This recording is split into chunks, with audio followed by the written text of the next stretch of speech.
અહીંયા હું એમ જોઉં છું કે અહીંયા વધારે પડતા લોકો 50 ની ઉપરના છે. 50 પ્લસ જ છે. 60 પ્લસ એનાથી પણ વધારે છે. તો મને એક પ્રશ્ન થાય છે કે ખરેખર ગીતાજીનો સત્સંગ ચાલુ ક્યારથી કરવો જોઈએ? આ છે ને આપણે બાર ઓલું રજિસ્ટરમાં બધા લખાવતા હતા. હું ઊભો તો જોતો તો 1 ભાઈ, 2 ભાઈ, 3 ભાઈ. એમાંથી 4-5 જણા ગયા ને એમાંથી 4 જણા લખે હું રિટાયર. એટલે શું આપણે રિટાયર્ડ થઈને ગીતાજી સાંભળવાનું કે ગીતાજીનો સત્સંગ ચાલુ કરવાનો છે? ખરેખર આ છે ને વિચાર માંગી જેવો પ્રશ્ન છે. આપણે બધા 50-60 વાળા છીએ, ભલે વીતી ગયા આપણા. હું 60 પ્લસ છું. બરાબર, આપણે ભલે વીતી ગયા. પણ આપણી આવનારી પેઢીને એવું ન થાય આપણે જે ભૂલ કરી છે, જે ડાળી ઉપર બેઠા બેઠા આપણે કાપતા હતા ને આપણે જે થયું એ થયું. પણ આપણી આવનારી પેઢીને આવું ન થાય એ ખાસ ધ્યાન રાખવાનું. તો મેં જ પ્રશ્ન કર્યો ગીતાજીનો સત્સંગ અથવા ગીતાજીની સાથે આપણે ક્યારથી રહેવાનું ચાલુ કરવું જોઈએ. તો મને જ જવાબ સૂચી આવ્યો, હું કહી દઉં. જ્યારે બાળકનું ગર્ભમાં સ્થાન હોય, શરૂઆત જ હોય, ત્યારે આપણા શાસ્ત્રો કહે છે કે એની માને સરસ સરસ ગીતાજી કે રામાયણ કે મહાભારત તો નહીં પણ જે કઈ 2-3 સારા શાસ્ત્રો છે એનો પાઠ કરાવવો જોઈએ. ત્યારથી ગીતાજીનું એક વ્યક્તિના, એક મનુષ્યના જો એને એનું જીવન સફળ કરવું હોય તો એનું સ્થાન ત્યારથી છે. એટલે આપણે જે 50-60 વાળા છીએ ને, ફરીથી હું તમને બધાને વિનંતી કરું કે જો તમારા ઘરમાં નાના બાળકો હોય, હું મારી દીકરાની દીકરીને લઈને મેં ચાલુ કરી દીધું. મિશ્રીને 6-7 મહિનાની થઈ, ભક્તિધામ મંદિર જવાનું ચાલુ કરી દીધું. અને મેં મારી એક અમુક યાદીઓ લખું છું કે મારા આટલા આટલા કામ આટલા વર્ષ પહેલા કરવા છે. એમાં મેં લખી નાખ્યું કે મારા આવતા 5 વર્ષ મારા મિશ્રીને છે ને યોગ્ય માર્ગે જાય એના માટે કાઢવા છે. એમાં એ ગીતાજીનું સ્થાન અચૂક હશે. હવે હું આવું આટલું આમ ફોર્સફુલી એટલા માટે કહું છું કે મારી અત્યારે 60 પ્લસ છે. જ્યારે હું 44 વર્ષનો હતો 2009માં, ત્યારે મારા પિતાજી અવસાન પામ્યા. ત્યારે મારા હાથમાં પહેલી વાર ગીતાજી, જેમ કીધું ને કે આના માટે ઉપયોગ થતો હોય છે, એ પ્રકારે મારા હાથમાં પહેલી વાર ગીતાજી આવે 15 મોજ્યા એટલી બસ ઈકો ગુજરી જાય ને ત્યારે વાંચવા માટેનો અધ્યાય ગણાઈ ગયો છે.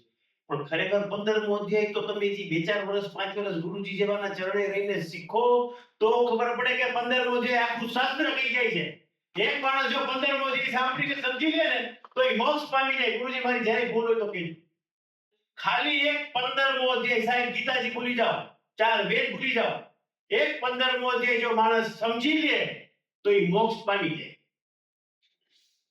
આટલું આટલું આમાં છુપાયેલું છે રહસ્ય. તો મારી ફરીથી આ ત્રીજી વાર હું કહું છું કે પુનરુક્તિ કરી તો કદાચ વધારેની સ્ટ્રેન્થ રહે. તમારા ઘરમાં જે કાંઈ યંગસ્ટર્સ હોય, નાના બાળકો હોયથી લઈને પોતાના પુત્રો, અત્યારે બધાને 40 વર્ષની આજુબાજુના પુત્રો પરિવાર હશે, ભલે તમે જોડી દો ગીતાજીને. 2009માં મેં પહેલી વાર ગીતાજી વાંચ્યું ને પછી જાતે થોડાક ધંધાવાળા હોય એટલે બધી ઉત્સુકતા બહુ હોય વધારે પડતી. અહીંયા જાઓ, ઓલી જમીન જોઈ આવું, ઓલો ધંધો કરી આવું, અહીંયા વધારે પૈસા મળે. આ મગજ એવા સેટ થઈ ગયા એટલે એમાં આ વસ્તુ આમાં લાગી ગઈ. પેલા ગીતાજી મેં વાંચ્યા, ગીતા પ્રેસ ઓળખતું વાળા, પછી થોડી મજા આવી એમ. એટલે મેં કીધું ચાલો આનું ગમે કઈ છે ખરું, ઊંડું ઉતરવા જેવું છે કઈ. એટલે મેં પછી ધાર્મિક પુસ્તકો વેચવાડી આપણે રાજકોટમાં 2-4 બુક સ્ટોર જ છે, એ કરુણતા જે પણ છે વેચાત છે, ત્યાં પહોંચી ગયો. અને 4-5 અલગ અલગ પબ્લિશર્સની બુક ભેગી ગઈ. એકાદી રામકૃષ્ણ આશ્રમમાંથી ઇંગ્લિશની, ગીતા પ્રેસ કોની પણ ઇંગ્લિશ છે. એટલે પછી ને શોધવાનું ચાલુ કર્યું. આમાંથી આ શ્લોક શું કહેવા માંગે છે, આનો અર્થ આનો શું લખ્યું, આમાં તો આનો અર્થ આવો છે, આમાં તો આનો અર્થ આવો. પછી બધા બુઢા બુદ્ધિશાળી એવા મેં મારી જાતે ચાલુ કર્યું આનો અર્થ આવો થવો જોઈએ. પણ તોય નો હાડકું ઉડકું છે ને કે હુડકું અલગ ડોલક જ થાય ને આવડું આમ તેમ જ જાય કે ભેગું જ ન થાય. કારણ કે છેલ્લે તો આપણે જ આપણી રીતે અટવાતા જતા હોય છે આવું બધું વસ્તુઓ કરી. અને ત્યારે અમારા ગુરુજીનો સંપર્ક થયો લગભગ 15ની આજુબાજુમાં. અને ત્યારથી ખરેખર હું કે ને સાચા માર્ગે ગીતાજી સમજવાનું ચાલુ થયું. પેલો સત્સંગ મારે ત્યાં થયો એ બીજા લોકોની તો ખબર નથી, પણ મારા માટે એક જે મારી યાત્રા હોવી જોઈએ ને એનું દ્વાર ખોલી નાખ્યું. આ વાત ખરેખર સમજવા જેવી છે કે મારી જે યાત્રા જે હું તો બચપનથી હોવી જોઈએ પણ મને 50 પછી સમજાણી એનો આખો એક દ્વાર ખુલી નાખ્યો. એટલે હજી આમાંથી પણ ઘણા લોકો સત્સંગમાં નહીં આવતા હોય મને લાગે છે. આમાંથી કદાચ 50% આવતા હોય તો ઘણું બહુ થઈ ગયું મને લાગે છે. આ તો ખાલી એક બધાને બહુ સરસ સરસ ઇન્વિટેશનો ગયા એટલે હાલને આજે જ્યાં ઈચ્છા હતી એમ એટલે ગુરુજીએ પ્રસાદ રાખ્યો હશે ખબર નહીં. પણ જે નથી આવતા ને બેઠા છે એ તો જો નહીં આવો ને મંગળવારથી તો તમે તમારા જીવનનું સૌથી મોટું નુકસાન તમારી જાત સાથે કરશો.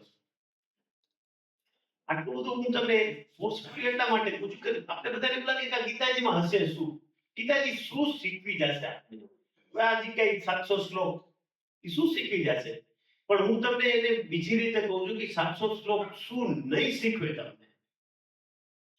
700 શ્લોક તમને શું નહીં શીખવે. ઘણા લોકો પાસે આપણે સાંભળ્યું છે કે તમારા મગજમાંથી પ્રશ્ન હોય જવાબ ગીતાજીમાં હોય. ઘણા લોકો એમ પણ કહેતા છે કે તમે જેટલી વાર ગીતાજી વાંચો એમાં તમને કંઈક નવીનતા જ મળે. પણ તો શું ખરેખર શક્ય છે? આ 700 શ્લોક તો ઈ જ છે, સંસ્કૃતના શબ્દો ઈ જ છે, એ કઈ વારંવાર બદલાય છે? તો પછી એના નવા નવા અર્થો કેમ મળે તમને? નવા નવા અર્થો એટલે મળે છે કે તમારી સમજ શક્તિ વધતી જાય છે, તમારા જીવનની પરિસ્થિતિઓ બદલાતી જાય છે. તમારી પરિસ્થિતિને અનુરૂપ એમાંથી ત્યારે જવાબ મળશે જ્યારે તમારી પરિસ્થિતિ આવશે. ગીતાજીને નિત્ય પાઠ કરવાનો ગ્રંથ છે. એ એકવાર વાંચી લીધું ઘરે ગુરુજી સાંભળું મેં ગીતાજી 2 વાર વાંચ્યા. અભિમાન કરે છે ભાઈ 2 વાર વાંચી લીધા, 2 વાર વાંચી ગીતાજીનું કામ પૂરું થઈ ગયા. હું તો કહું છું તમારા ગીતાજી તમારા પલંગની બાજુના સાઈડ ટેબલ ઉપર રાખજો સાહેબ. રાત્રે 12 વાગે તમને કંઈક વિચારો છે, તમે એમાં કંઈક ખોલીને જોશો ને તમને તમારા વિચારને અનુસંધાને કંઈક નવું મળશે, કંઈક સોલ્યુશન પણ કદાચ મળશે. ગીતાજી તો રોજ વાંચવાનો ગ્રંથ છે, નિત્ય વાંચવાનો ગ્રંથ છે. હવે એને વાંચવો કેવી રીતે? મેં કીધું ને કે હું ગોઠે ચીડો હતો નાવડું આમથી આમ થાય કોઈ સુકાની જ નહોતો. તો આ ગુરુજી જેવા સુકાનીઓને લ્યો, એને તમે એના શરણે જાઓ. ગુરુચરણના શરણ વગર કઈ નહીં ભેગું થાય. અને એની શરૂઆત કઈ તમારી પાસે કોઈ આવા ગુરુજી કે બીજા કોઈ પણ ગુરુજી કોઈ પૈસા માટે જ કરે છે એવું નથી. આમ તો સાવ તમે એના નજીક આવશો ને પછી ખબર પડશે કે આ કયો વ્યક્તિત્વ છે. જાતે ખીચામાંથી ખર્ચ કરીને બધાને ભેગા કરે. આપણે બસ સંપ્રદાય જેવા ગુરુજી નથી કે જેના આશયો અમુક પ્રકારના જ હોય, એવું નથી થાય. એટલે ફરી ફરીને હું તમને 2 હાથ જોડીને વિનંતી કરું છું, મંગળવારના સત્સંગમાં આવજો.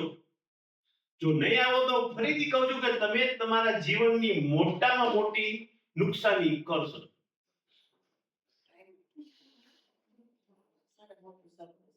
ગીતાજીમાં શું મળે છે એના કરતા ગીતાજી શું નથી આપતી ત્યારે જ તમને સમજાશે સાહેબ કે 2 શબ્દની વચ્ચે શું લખ્યું છે એ ગુરુ સમજાવે. શબ્દના અર્થ કરવા બહુ સહેલા છે પણ શબ્દના અર્થ કરે ન સમજાય. ગીતાજી શું છે એની એકાદી વાત કરું. એકવાર સ્વામી વિવેકાનંદ ક્યાંક પ્રદેશમાં હતા ને બધા ધર્મના બધા ધોરણધરો ભેગા થયા હતા. કોઈ બાઇબલ વિશે બોલે, કોઈ પડી જે કઈ અલગ અલગ ગ્રંથો આવતો હોય શાસ્ત્રના એના વિશે બોલતા હતા. એમાં આખી છપી રાખી હતી તો એમાં નીચે સૌથી નીચે ગીતાજી બધા. તો મારા જેવો ટીખડી હશે ને ટીખડ કીધી કે આ તમારા ગીતાજી સૌથી નીચે. એમાં જોઈ ને કે એમાં શું મોટી વાત છે. આ બધાયનું વજન આ આખાનો સાર જો હોય આનું જો આખું આટલા ધર્મો સંપ્રદાયનું જો વજન લઈ શકે એવું એક જ શાસ્ત્ર હોય તો આ ગીતાજી છે. સાહેબ તમારે 4 વેદ ભણીને ટાઈમ બગાડવાની જરૂર નથી. તમારે ઉપનિષદમાં બહુ કઈ નથી કાઢી લેવાનું. તમારે ઘણું છે, કાઢી નથી લેવાની નથી, ઘણું છે પણ એમાં સમય વ્યય કરવાની તમારે જરૂર નથી. તમારે બ્રહ્મસૂત્ર વાંચવાની જરૂર નથી. તમે ખાલી એક ગીતાજીને પકડી લો, પછી આગળ આગળના દરવાજા તમારે એની મેરે પૂછે.